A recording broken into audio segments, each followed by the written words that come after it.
제압을 당하고 마취제를 풀어서 의식을 잃게 만들어가지고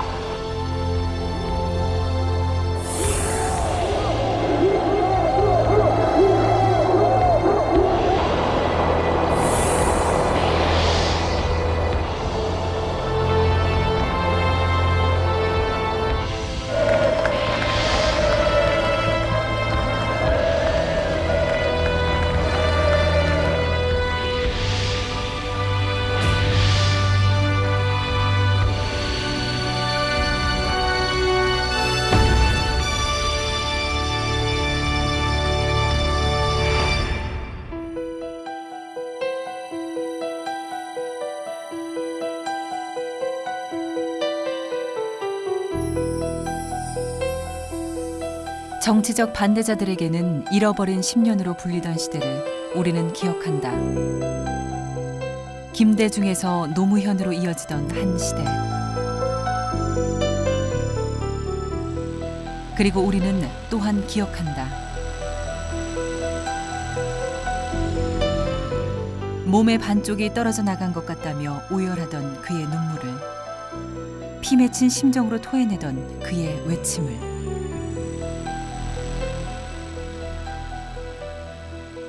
마음으로부터 피 맺힌 심정으로 말씀한 겁니다. 행동하는 양심이 됩시다. 행동하지 않는 양심은 악의표입니다, 여러분. 그리고 그는 떠났다. 추억하기에도 너무 벅찬 거대한 한 시대와 역사를 남긴 채. 1960, 70년대에 그래도 똘망똘망한 정신을 가지고 그 시대의 아픔을 느껴본 사람이라면 김대중은 한 인간의 이름이 아니라 그 자체로서 하나의 빛이었고 희망이었고 자유와 진리를 향한 열정의 분화구였어요. 71년 4월이었을 거예요. 우연히 버스간에서 100만 군중을 향해 기염을 토하는 그의 유세 웅변을 들었을 때 4대 국보장론, 독재의 독선, 국가 비전의 오류를 설파하는 그의 논리는 피부를 쑤시고 들어오는 예언자의 외침, 포효, 방알이었죠. 보통 우리가 영웅이라고 얘기할 때요, 그 시대의 정신, 그 시대가 추구하는 가치를 현실에서 실현하신 분, 대중의 의지를 성공적으로 전파하신 분들을 우리가 영웅이라 그러거든요. 그런 의미에서 현대사의 영웅이시죠. 그런 분이 서거하셨다는 소식을 듣고, 이제는 우리 사회가 너무 다변화되어서 영웅이 세상을 움직일 수도 없고 한 사람이 또 대중의 뜻을 모두 관철시킬 수도 없는 시대로 접어들었습니다.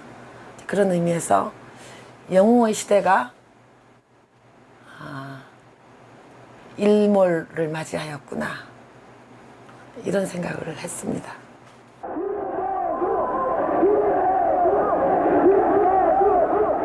평생을 현실 정치에 몸담았음에도 그를 지칭하는 이름이 또 하나 있었다. 바로 선생이었다.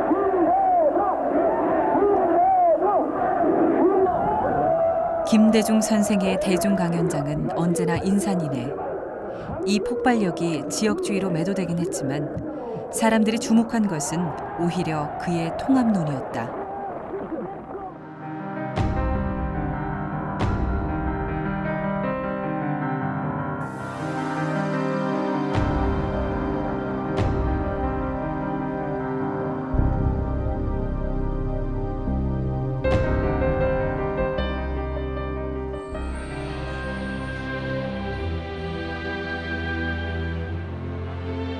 (1924년) 신안군 하이도 태생의 청년 실업가 김대중이 정치 일선에 발을 내디딘 것은 박정희 군사정권 출범 직후였다.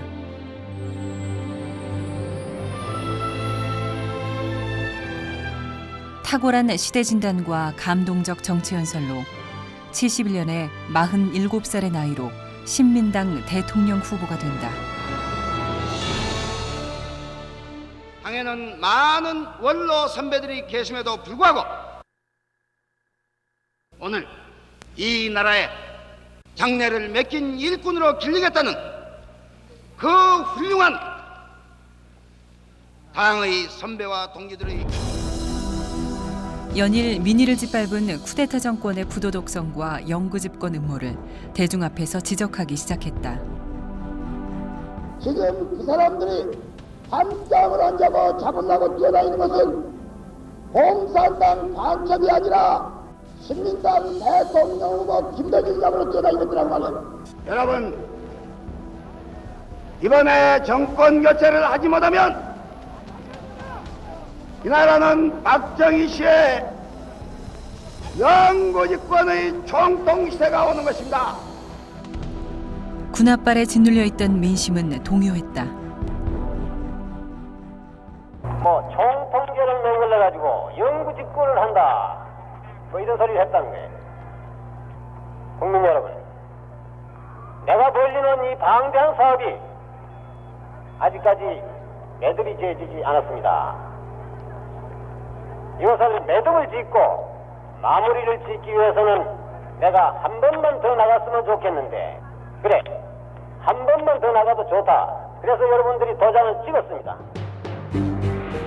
다급해진 박정희는 경제 성장을 내세웠고 투표 결과 조작을 통해 근소한 표차로 집권에 성공한다.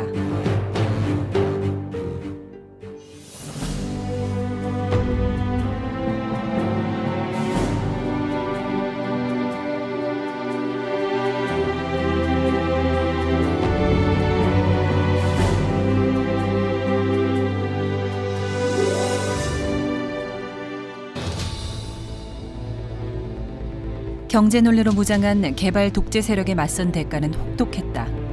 정적을 제거하려는 박정희 정권은 백주 대낮에도 살해 시도를 감행했다. 반대 세력을 죽이고라도 집권하겠다는 엄청난 국가 폭력이 자행되는 시기였다.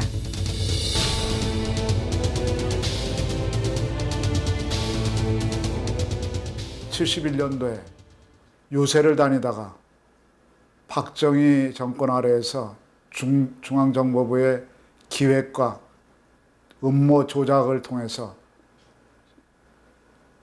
요새하러 다니던 김대중 대통령 일행을 덤프트럭이 들이받아서 그때 불구가 되셨습니다. 민주주의 역사지요. 끝까지 휠체어에 의지해서 다니셨던 김대중 대통령을 생각하면 가슴이 아픕니다. 72년 박정희는 유신헌법을 공표한다. 이념에 덫을 걸면 정치적 반대자를 손쉽게 제거할 수 있는 법안이었다.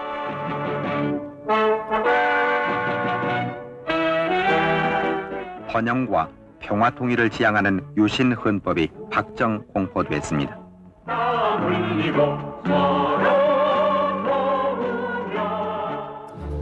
또한 체육관 선거로 영구 집권이 가능하게 한 법안이었다. 정권에 대한 반대는 곧 죽음을 의미하는 시대였다. 守るという意味でありますけれども、守るには守る対象が必要です。我々が共産主義者と戦って守るのは自由です。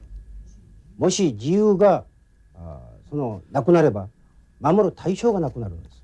安保がありえない。 외신에서는 김대중을 반독재 투사로 묘사했다. 박정희는 색깔론과 지역주의로 김대중의 영향력을 지우려 했다.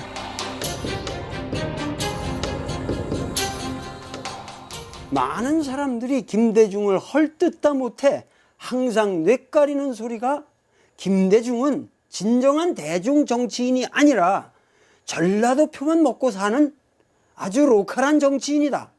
이렇게들 말해요. 그러나 나는 말합니다. 김대중이야말로 지역주의와 색깔론의 피해자다. 결코 호남만을 의지하고 산 사람이 아니다. 호남이라는 지역주의로 김대중을 몰아넣는 이 시대의 구조, 그리고 사람들의 인식 구조가 더 큰 문제다. 그러한 편견 속에는 전라도 지역의 민주성황을 억압하려는 기득권자들의 음모가 밀집되어 있죠. 그 한마디 때문에 전라도에서 성장하는 사람들이 스스로를 한계짓고 한계당하고 보편적 사유의 큰 인물로 크지를 못해요. 애기 장수의 사례와도 같은 비극, 그 비극을 뛰어넘은 고난의 사나이가 바로 김대중이었죠. 73년 8월 일본 도쿄의 한 호텔에 묵었던 김대중이 의문의 납치를 당하는 사건이 발생한다. 오른쪽 발목, 왼쪽 발목에 각기 한 3-40kg 물체가 이렇게 달려 있어요.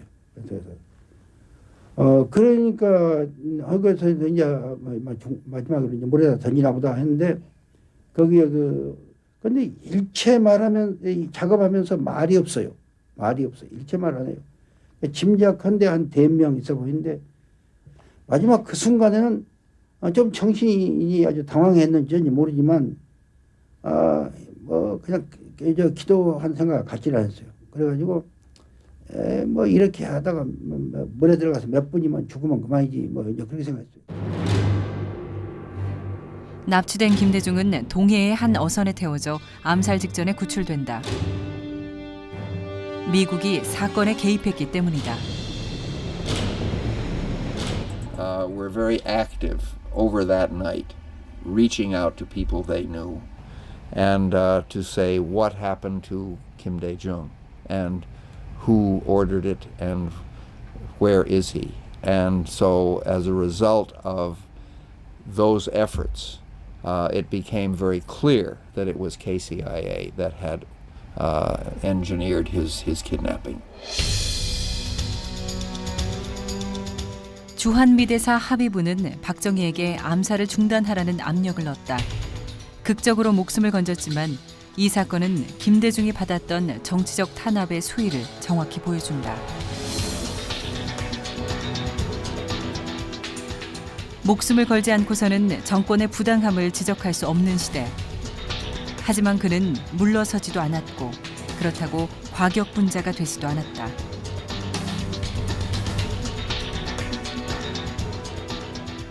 괴한들에게 폭력으로 제압을 당하고 마취제를 넣어서 의식을 잃게 만들어가지고 자동차에 강제로 실려서 그래가지고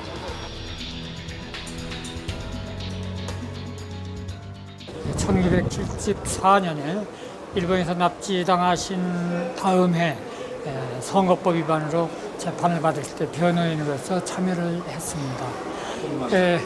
김대중 대통령님은 투사로 강경파로만 이렇게 알려졌지만 실은 그분의 신앙적인 입장도 있고 해서 매사에 그렇듯이 합리적이고 화해하고 또 용서하는 그런 마음을 가졌고 그것을 실천하신 분입니다.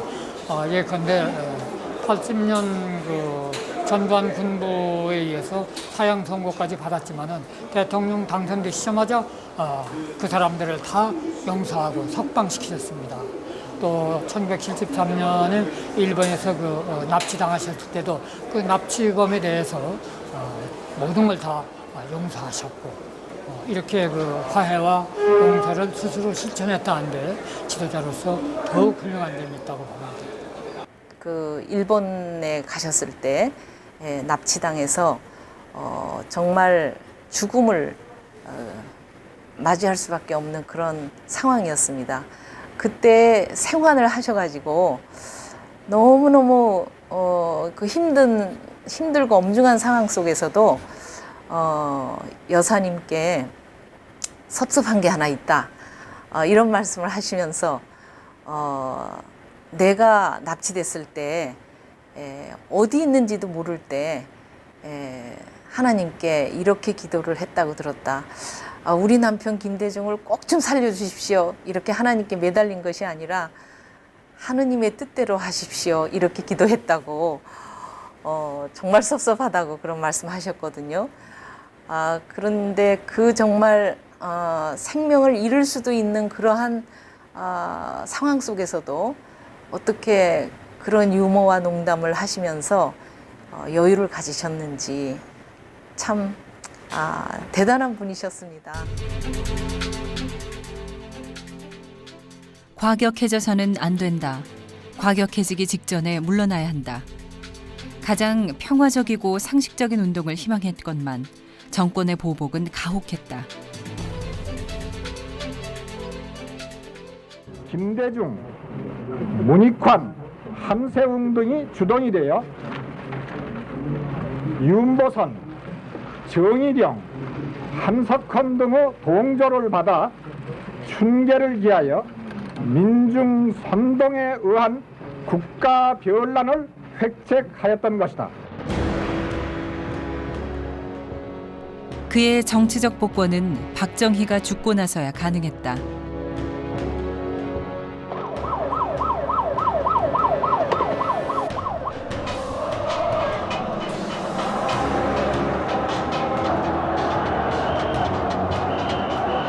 오랜 독재의 그늘에서 벗어난 후 새로운 시대에 대한 열망들이 봄물처럼 터져나왔다. 하지만 그해 봄은 너무 짧았다. 1980년 봄 신군부 사람들은 저를 체포해서 중앙정보부 지하실로 끌고 갔습니다.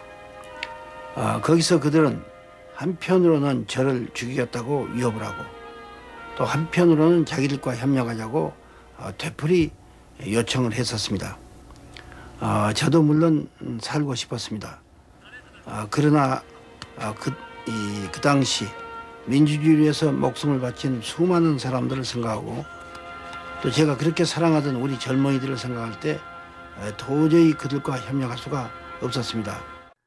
터무니없는 내란 음모의 죄를 조작해서 덮어씌워서 그때 사형을 선고받으시고 유언처럼 하신 최후 진술에서 저는 큰 감명을 받았습니다. 그때 이렇게 말씀하셨죠. 민주주의가 정착하려면 정치적 반대자를 보복하는 정치 보복은 결코 있어서는 안 된다. 내가 죽더라도 뒤에 살아남은 사람들이 민주주의가 정착되는 것을 원하거든 결코 반대자에 대한 경쟁자에 대해서 정치 보복을 하지 마라. 는 말씀을 듣고 저는 그때 크게 감명받았습니다. 원래 김대중 대통령님이 뼛속 깊이 민주주의자이시기도 하지만 또 뼛속 깊이 평화를 추구하시는 분이세요. 인생은 아름답고 역사는 발전한다. 얼마만큼 오래 살았느냐가 문제가 아니다. 얼마만큼 의미 있고 가치 있게 살았느냐가 문제다. 죽음의 직면에서도 그는 역사를 낙관했다. 그의 일평생을 지탱해온 철학이었다. 당신의 목숨을 버리고서라도 불의와 타협하지 않겠다. 정의를 위해서 저항하고 싸우겠다 하는 그런 강한 민주주의에 대한 신념, 또 평화에 대한 신념, 이런 것은 우리들이 담고 배워야 될 점이라고 생각합니다. 또 그 뒷면에는 우리나라 현대사에서 특히 군사독재 시절에 수많은 고난과 그 목숨을 버릴 고비를 넘기시면서도 그 소위 그 당하게 한 가해자에 대한 용서와 화해, 그래서 집권을 한 이후에 어느 누구에게도 보복하지 않는 정치의 모범을 보이신 대통령님의 그 따뜻한 가슴, 이런 것들은 정치하는 우리들에게 귀감이 된다고 생각합니다.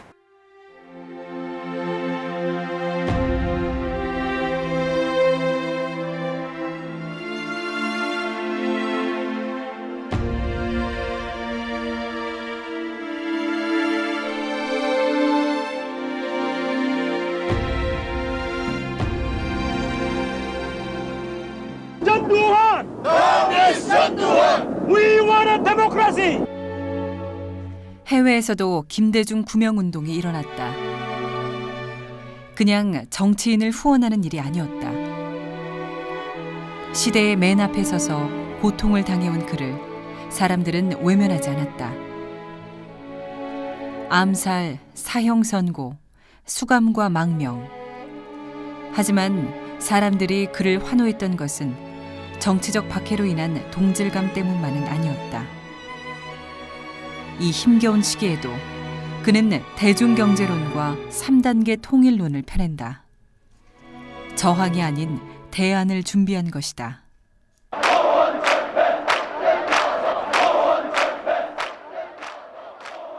저는 사회적 혼란을 극복하고 국민적 화해를 이룩하기 위하여는 대통령 직선제를 택하지 않을 수 없다는 결론에 이르게 되었습니다.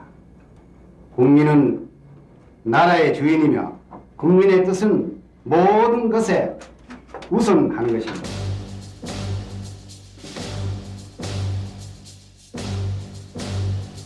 마침내 직선제 개헌이 이루어졌다. 정치적 활동을 재개하면서 그가 뛰어넘을 벽이 있었다.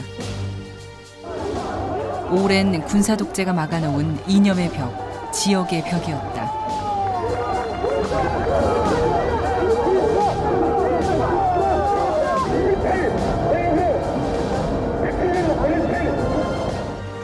김대중 전 대통령이 소외와 약자, 소외된 자와 약자를 끊임없는 당신의 정치 철학의 화두로 삼았던 것은 지역주의였던 바탕일 뿐만 아니라 그분의 신앙적, 카톨릭적 신앙적 바탕 속에서 소외된 자와 약자를 항상 먼저 그리고 끝까지 챙기려는 그런 부분이 당신의 정치 철학의 기본이었다고 생각이 되고요.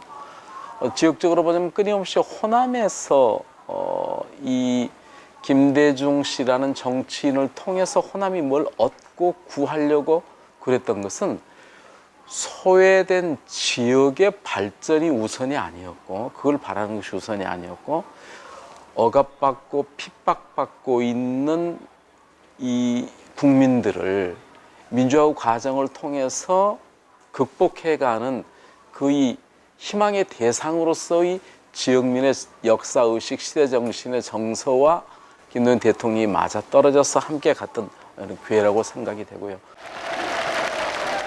호남과 김대중은 그렇게 함께 상처받았다.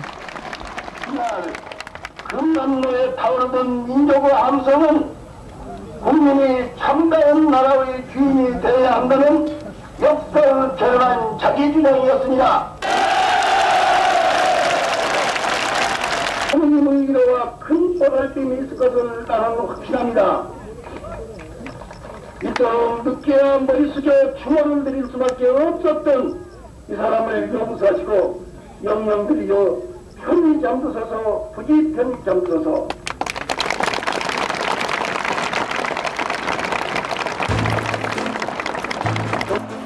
김씨는 당진하라.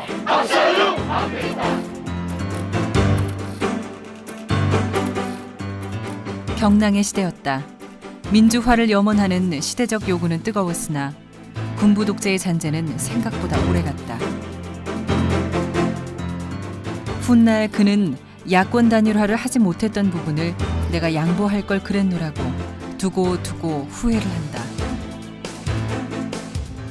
하지만 김영삼의 3당 합당은 민주주의의 목적이 수단이 아닌 방법에 있음을 알지 못하는 차사라 엄격하게 비판을 한다.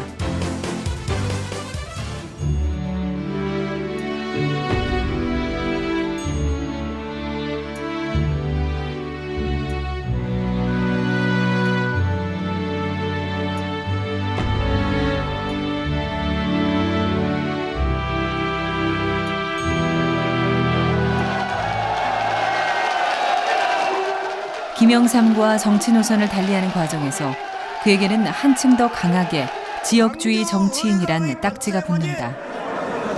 광주 학살의 원인은 1980년 전두환 일당이 정권을 잡아야겠는데 김대중이가 자기네 거침돌이 됐습니다. 그래서 김대중이를 체포해가지고 민주주의 민주주의를 사랑하고 불출한 이 사람을 지지해 주신 광주 시민을 도발했습니다. 광주 시민이 어느 정도 일어서면 그것을 구실로 해서 김대중이가 선동했다고 그때 발표한 바와 같이 해가지고 저를 죽여버리려고 했습니다. 감사합니다, 여러분.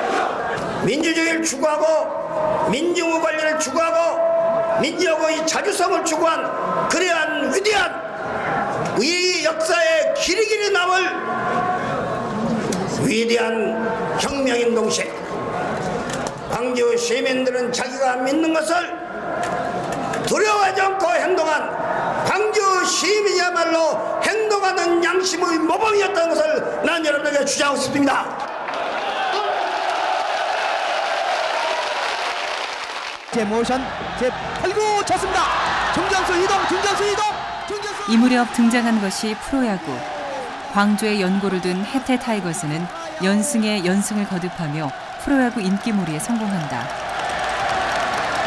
해태 타이거스 86 프로야구 우승. 야구 팬들은 목포의 눈물을 불렀고 김대중을 연호했다.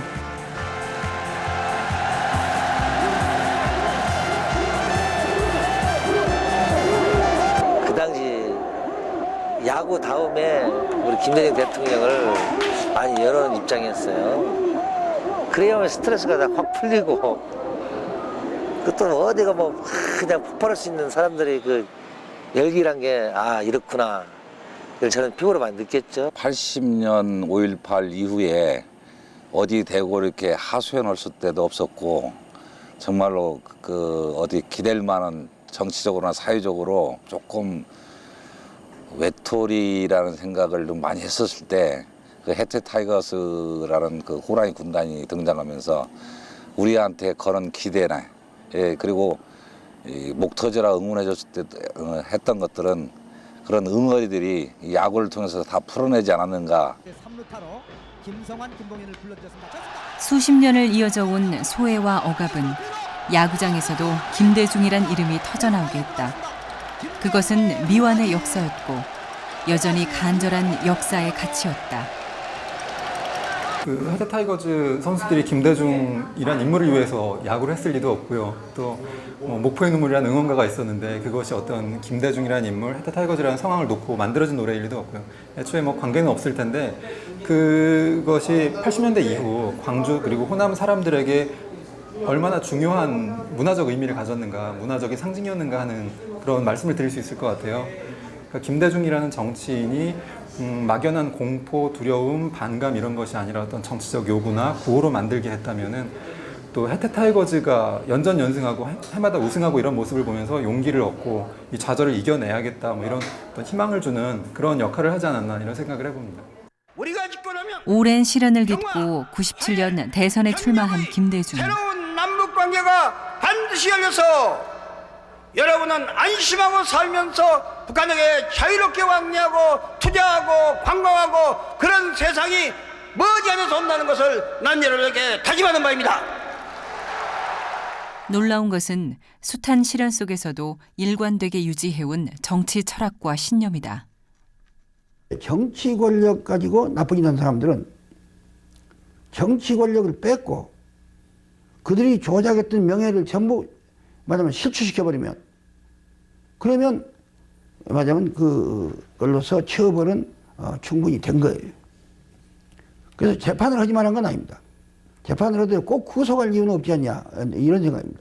그런데 저는 이 말을 언제부터 했냐면 80년에 제가 사형건도 받아가지고 할 때 최후 진술 때부터 말했습니다. 나는 이제 이렇게 죽지만 여기 계신 나하고 소위 공범이죠. 같이 고생한 분들 그 가족들 내 말을 잘 명심해달라. 이 80년대 89년까지는 반드시 민주주의가 돌아온다. 그때는 여러분께서 민주주의를 확립하고 명예를 회복시키고 또 정당한 배상을 하고 뭐 이런 다 하지만 사람의 신체에 대해서는 가급적이면 사람의 신체에 대해서는 그렇게 안 하는 게 좋다.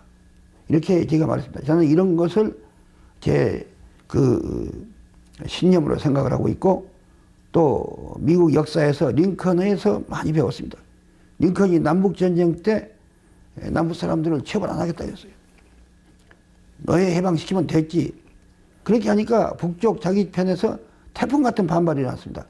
그러나 링컨은 결국 그것을 주장을 끝까지 하고 그러다 이제 암살당했는데 그 덕택으로 링컨의 정신 덕택으로 미국이 두 나라로 갈라진 걸 막았어요.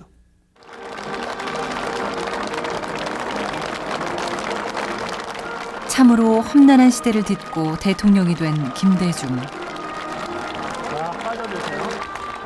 그는 정치 보복에 대한 입장을 번복하지 않고 전두환, 노태우를 사면한다. 인종문화의 창날에 정책을 성실히 수행할 것을 국민합니다.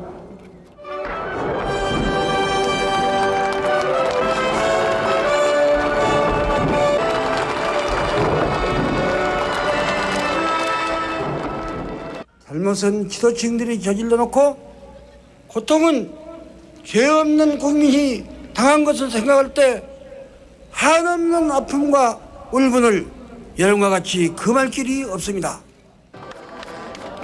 국민의 반발장만 앞서야 올바른 정치적 행보라 믿었던 그는 대통령이 되고 나서야 그에게 덧씌워진 좌파, 과격분자라는 이미지를 벗을 기회를 갖는다.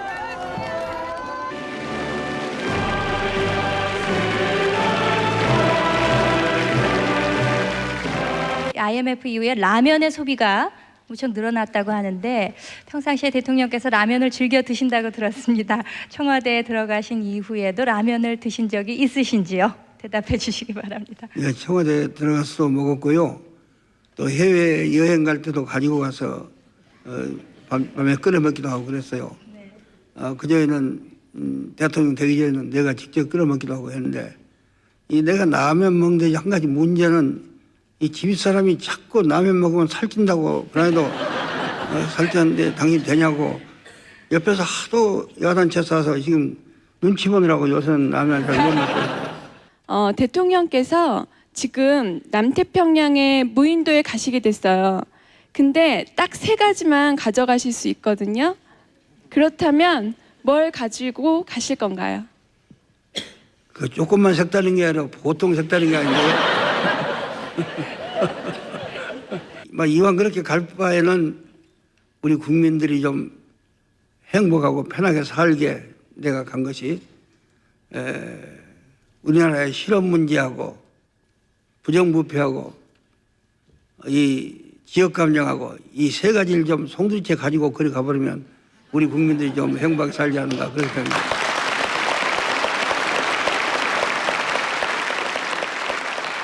우리가 국정을 같이 할 때 많은 회의를 하면 대통령께서는 대통령 특유의 그 노트가 있습니다. 옛날식의 노트를 가지고 거기다 정말 깨알처럼 모든 것을 메모하시는 습성이 계셨어요. 그래서 그 노트만 보면은 저희 장관들이 상당히 긴장했습니다. 보고를 할 때 우리도 열심히 준비해서 보고를 하지만 대통령님께서는 우리보다 더 깨알같이 많은 것을 연구하셔가지고 적어서 질문을 던지시고 이르셨습니다. 그래서 대통령은 공부벌러지, 그 다음에 대통령께서는 그 스스로 누구에 의지하지 않고 혼자 그렇게 노트를 하시면서 국정을 운영하셨던 것이 인상적이었습니다.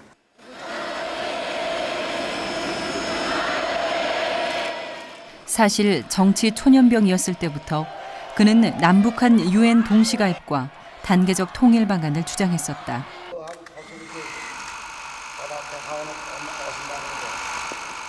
냉전 구조가 이 나라 불행의 원인임을 알았기에 이를 해체하는 정책을 구체적으로 실행한다.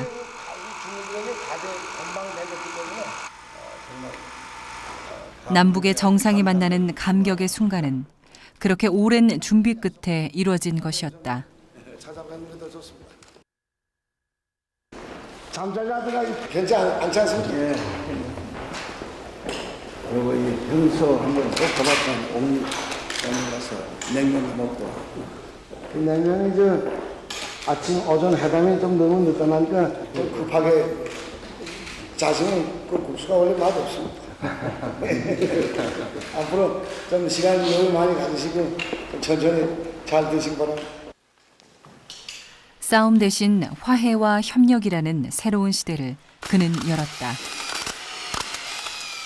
우리 이 두 사람이 공동 성명에 대해서 완전히 합의를 봤습니다. 여러분 축하해 주십시오.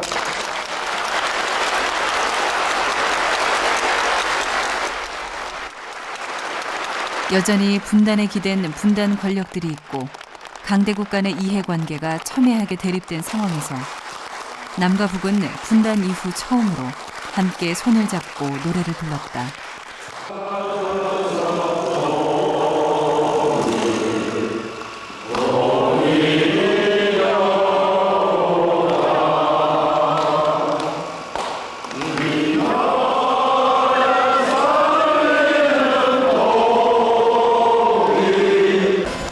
평화의 가치가 그 무엇보다 큰 것임을 믿었던 그의 철학이 없었더라면 불가능한 일이었다.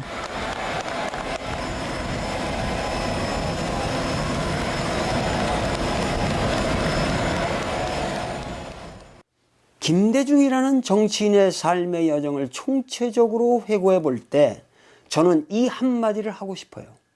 비전. 바로 보편적 가치를 추구하는 비전이죠. 소화의 집착을 뛰어넘어 대하의 대의를 향해 줄곧 다름질 친 사나이. 그의 정치 역정이 곧 우리 민족의 민주 발전사였다는 사실은 그가 얼마나 민주라는 보편적 가치에 매달렸는가. 그리고 남북 분단이 이 민족의 모든 죄악과 절망의 근원이었기에 얼마나 햇볕으로 그 암흑의 단절을 불식시키려 했는가. 그 갈망을 우리의 가슴에 전해주고 있습니다. 김대중의 죽음은 결코 한 인간의 삶의 종료가 아니라 그가 추구했던 가치의 출발입니다. 햇볕 정책은 그렇게 오래도록 얼어붙은 사람들의 마음을 녹이기 시작했다. 그의 시대 진단은 정확했다. 사람들은 대립이 아닌 평화를 원하고 있었다. 55년 분단과 적대, 여기에 종지부를 찍고 민족사에 새 전기를 열 수 있는 그런 시점에 우리가 이른 것 같습니다. 김정일 위원장, 우리하고 합의된 시일 안에 그 댁에서 서울을 방문하겠다 하는 것을 결심을 했습니다.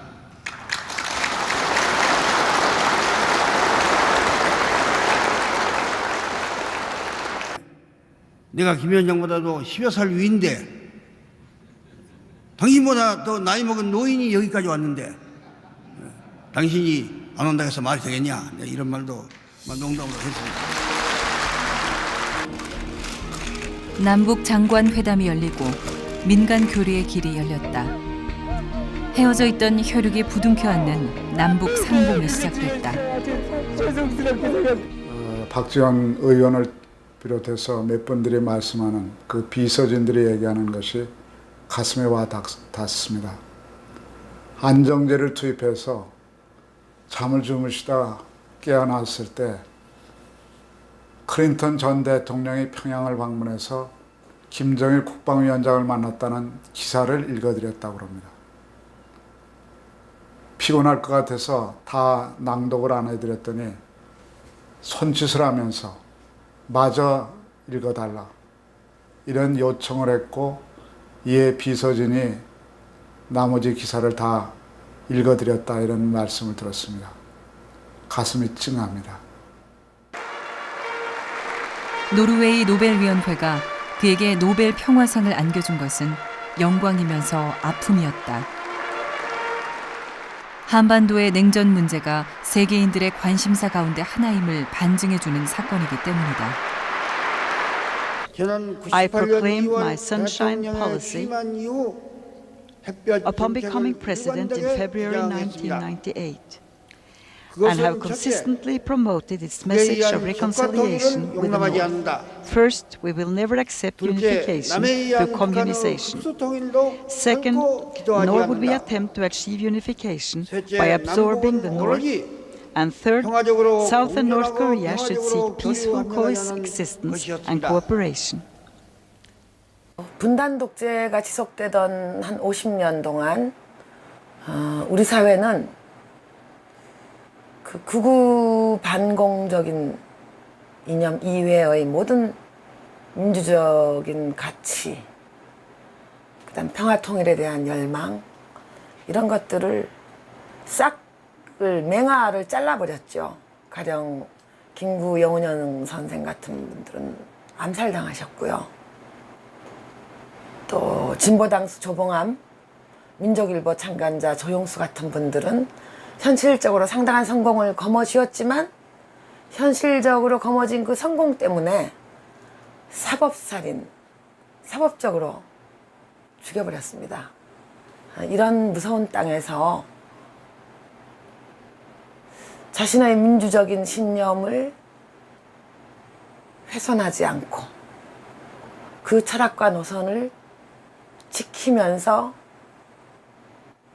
이 정말 하이에나가 우글거리는 정글과 같은 곳에서 목숨을 부지하고 살아남으셔서 대통령에 취임하시고 재임 기간 동안 정치적 소수자와 사회적 약자들을 위한 많은 정책을 펴신 것, 그 자체가 저는 위대한 성공이라고 생각합니다. 죽음의 고비를 딛고 섰지만 가해자들을 모두 용서했다. 상처에 매몰되기보다는 더 큰 가치를 늘 선택하려는, 뒤로 가기보다는 앞으로 가려는 그의 선택이었다. 특히 올 20주년 광주 시민의 행동이야말로 인간이 극한 상황 속에서도 얼마나 위대한 선택을 할 수 있는지를 보여준 인간 승리의 대서사시였던 것입니다. 이제 우리는 5.18 광주항쟁이 구현한 고귀한 뜻과 정신이 영원히 살아 숨쉬도록 해야 합니다.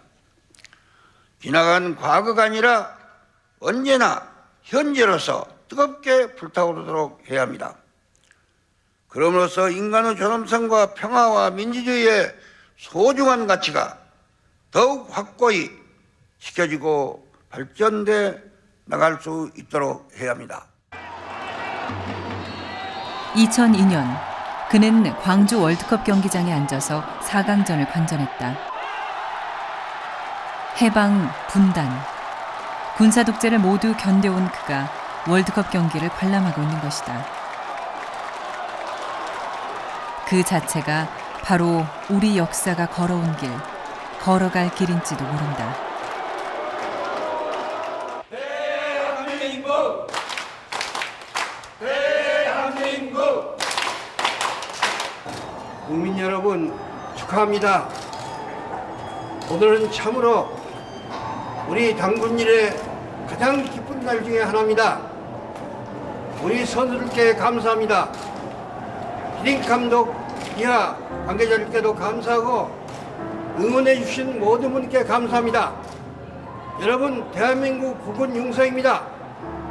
이제 4강에서 이기고 준결승에서 이기고 요코하마에 가서 우승컵을 거머쥡시다.